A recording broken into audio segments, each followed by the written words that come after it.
Lawmakers on Capitol Hill are a step closer to changing rules for certifying presidential elections. The House took a vote this afternoon, and there is some support in the Senate as well. Here's NTD's Melina Wisecup with more. With a vote of 229 to 203, House lawmakers on Capitol Hill passed the Presidential Election Reform Act. All Democrats voted yes, with 9 Republicans joining them. Preventing radical state legislators from attempting to nullify the election. Congresswoman Liz Cheney wrote the bill alongside her colleague on the January 6th Select Committee, Democrat Congresswoman Zoe Lofgren. The goal is to make it harder to overturn a certified presidential election in the future through changing the 1887 Electoral Count Act. Our bill reaffirms what the Constitution and existing law make plain. The Vice President has no authority or discretion to reject official state electoral slates. Republican leadership pushed for a no vote, saying it does nothing to strengthen the integrity of our elections. Democrats largely focused on how this bill is meant to prevent a replay of January 6th. And what the Select Committee has demonstrated, that those seeking to overturn the election were exploiting the vulnerabilities in the law. Republicans pushed back that a bill of such importance should not have been rushed. I'm not calling to question whether this bill is good or whether this bill is bad. What I'm saying is we have not been involved in this process, and we're being told to just take the word of someone because they call themselves a conservative commentator. The House took the vote on the 38-page bill less than 3 days after the final text was released. Why rush such a significant piece of legislation when the next presidential certification won't happen for over 2 years? Well, it's pretty simple, Madam Speaker. The midterm elections are just weeks away, and the Democrats are desperately trying to talk about their favorite topic, former President Trump.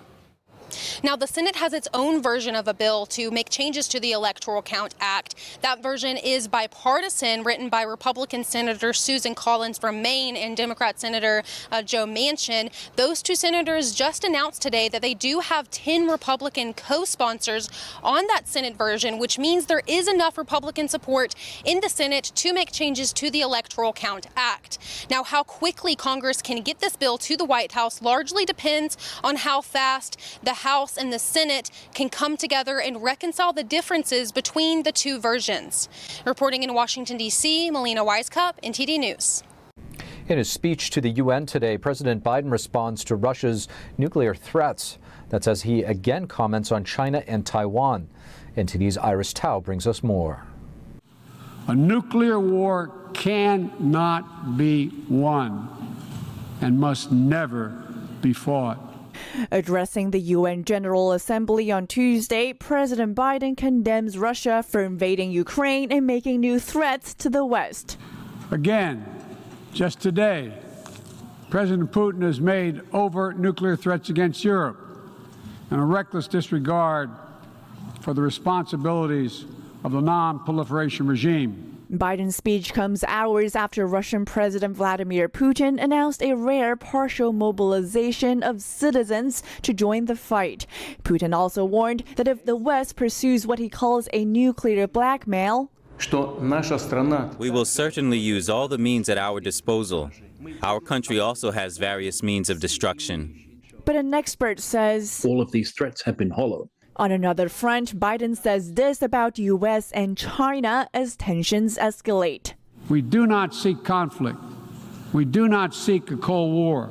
And on Taiwan, Biden notes that the U.S. remain committed to our one China policy, which has helped prevent conflict for 4 decades. And that comes just days after Biden vowed to defend Taiwan militarily against a Chinese invasion. But the White House said there's been no change in policy. Reporting in Washington, D.C., Iris Tao, NTD News.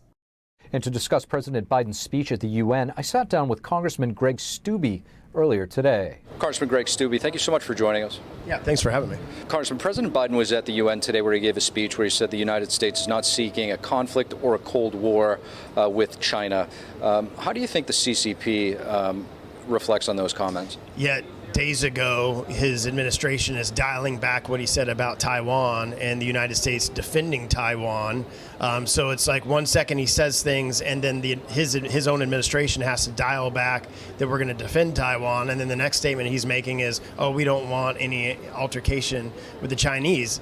They don't know what their foreign policy is. We all know that Joe Biden and his family is completely compromised and corrupt as it relates to China.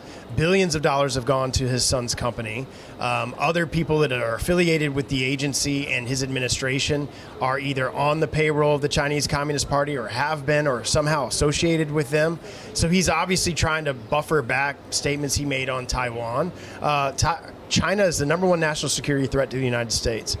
It is a fact, and we should be changing our approach from an administration policy objectives and from the congressional objectives to prepare for that and prepare for the defense of our nation if China is so bold as to do things. But they have been doing things. They've been doing not overt things, but coming after patents and IP and intellectual property and instigating themselves in all sorts of different things, from higher education to infiltrating the government at the highest levels. Switching gears a little bit, you're scheduled to vote, I think, a little bit later today. Why do you think the Democrats are in such a rush to push the Electoral Count Act? Because they want to try to gerrymander it for their own benefit. I mean, we have 3 more days after this week of legislative business before the midterm elections. They realize if we take the majority back in November during a lame duck Congress, very, very few things will get done. And so they're trying to jam through as many things as they can. And the way that Washington works under Pelosi's House, we didn't even get the language of this bill until like less than 24 hours ago. A lot of members, I can guarantee you, haven't had an opportunity to read it. And now we're being told that we may be voting on it as early as today. Yet we still have been told if it's going to be today or not. And that's just how disorganized the Democrats are, and shows you that this is not coming from a process that was well thought out, that committees have discussed, that the media has had an opportunity to digest the language and ask questions. They just pump out language on a bill, send it straight to the floor. They don't give us the language until less than 24 hours before we vote, and then all the Democrats vote for Pelosi and all the Republicans vote against it. What are you hearing back home in your district in terms of the top issues in the upcoming election? Top issue, 100%, no question, is immigration. We have an invasion at our southern border. Americans they are seeing what is happening from that. Illegal immigrants all across the country, rise in crime. We now have 78 known terrorists that have come across the border. When Mayorkas was in the Judiciary Committee the last time, he refused to answer the question if his agency had released these known terrorists into our country. What are they doing with them? The American people don't stand for letting terrorists into our country. They don't stand for high crime. And I think there's going to be an edict from the American people in November about the direction of the country should be going. And that number one issue is border security.